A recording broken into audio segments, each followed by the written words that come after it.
Skip it up and that up. What's going on, ladies and gentlemen? Rich of Review Tech USA. I'm playing some Doom 3. I am in hell right now in the gameplay footage. I never got this far the first time around when I played Doom 3, and this level, being in hell, is badass. The review for this game is coming within the next couple days. I need to play it a little bit more, get a little bit more footage, but I think I have more than enough to give my opinion on it and review the game. But anyway, that's not why we're here. So I wasn't going to put up a video until after I was done with the Doom 3 review, but Icy Rhythms had a very interesting video that he posted today talking about how he thinks that Microsoft and Sony will not talk about their next-gen systems at E3 2013.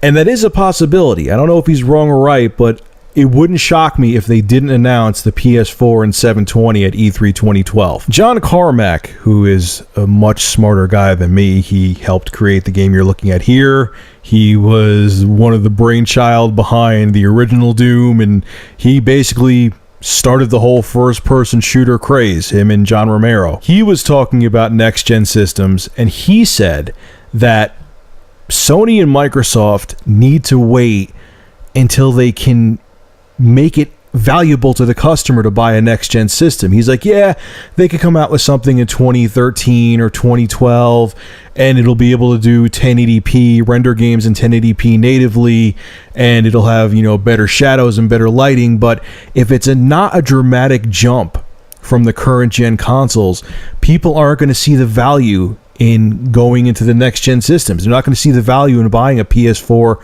Xbox 720. So what Sony and Microsoft might be doing is waiting until substantially more powerful hardware than their current-gen systems becomes a lot cheaper, and wait until 2014 to launch their new system. So maybe the PS4 can have a AMD Radeon HD 7950 in it, you know, or the Xbox 360. I know they're going to go with AMD GPUs, or the Xbox 360 could have a NVIDIA 660 Ti. I'm not saying they're going to have that, but I'm just giving an as-if example as to why they may wait till 2014 so they can make this more powerful hardware more affordable.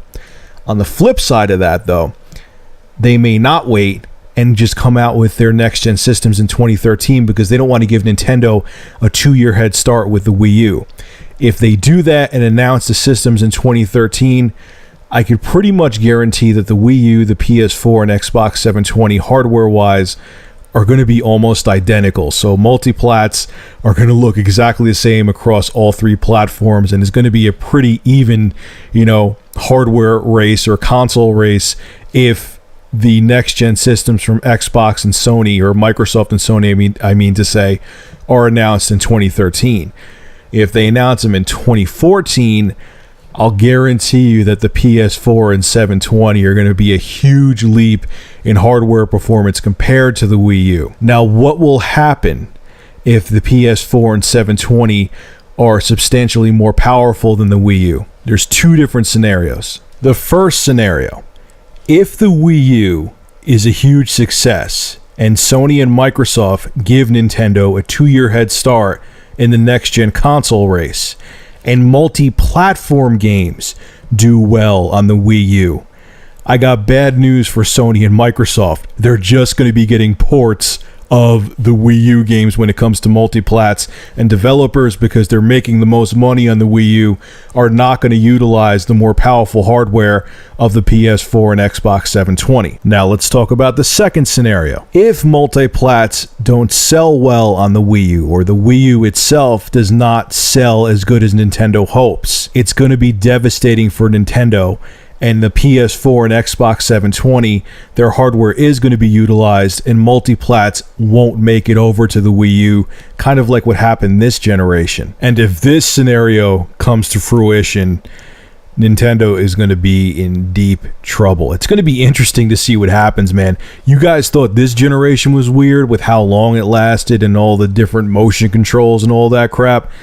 the next generation is going to be a trip because it's going to be totally different than anything else we've ever seen. So it's going to be interesting to see when Sony and Microsoft announce their next gen systems. And I have a feeling if they announce them in 2013 or 2014, the scenarios I gave you guys, one of them is going to come true. I could be wrong. You know, I'm not the Dionne Warwick of gaming, but I have a feeling I'm pretty on point with what I said. And if you agree or disagree with me, let me know in the comments section below and tell me what you think is going to happen. Anyway, guys, this is Rich of Review Tech USA. I got to get back to playing some more Doom 3 BFG Edition. Expect a review in a couple days, like I said in the beginning of this video. Make sure to rate, comment, favorite, and subscribe. And as always, thank you for your continued support of my channel. Have a good one.